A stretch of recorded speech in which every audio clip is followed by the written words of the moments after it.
Johnny, a seven-time NHL All-Star, and his younger brother, Matthew Gaudreau, were killed by an alleged drunk driver in August.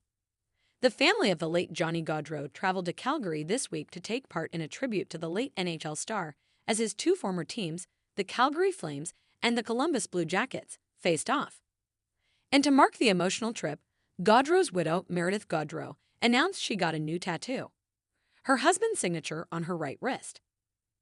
"I thought it would be cool to say that I did that in Calgary because that is where his autograph really took off," Meredith explained during an interview after the Tuesday, December 3 game with Sportsnet. "It's like, this is where it all began."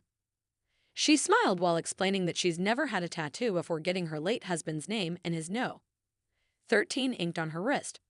"I was a little nervous," she said, "but I really love it."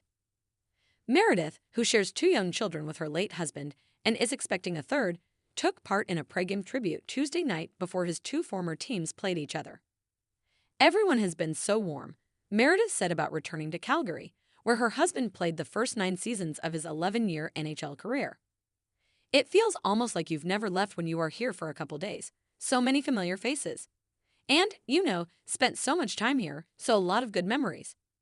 Tuesday night's memorial ceremony was the latest in a series of tributes to Johnny, a 7-time NHL All-Star, and his younger brother, Matthew Gaudreau, who was also a former college and semi-professional hockey player.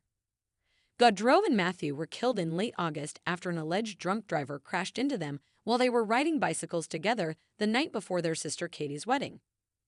Johnny was 31 and Matthew was 29. The driver, Sean M. Higgins, reportedly attempted to pass another car and fatally hit both brothers, New Jersey State Police told POPL at the time. Higgins, 43, remains in custody as prosecutors are set to announce formal charges against him later this month, according to CBS News. Meredith and her late husband shared daughter Noah, 2, and son Johnny, who turns 1 in February, while she also announced at his funeral that she recently learned she is expecting their third child. Matthew and his widow Madeline were also expecting their first child together at the time of his death. While speaking about Johnny after the game Tuesday, the Sportsnet broadcast also showed video of Meredith and her and Johnny's 2 young children sitting on a memorial bench made in honor of the Gaudreau brothers that now sits at the Calgary Flames practice rink. "It's really special," Meredith said about the memorial bench, which was made out of sticks left outside Calgary's home arena in the days following his death. "Everyone in Calgary has been amazing," Meredith said, wiping away tears. "I read everyone's messages. I feel like it's home away from home still, so it's just really nice. Being able to be here and having fans see the kids, and there's a ton of people I'm going to see tonight. I am really happy to be here."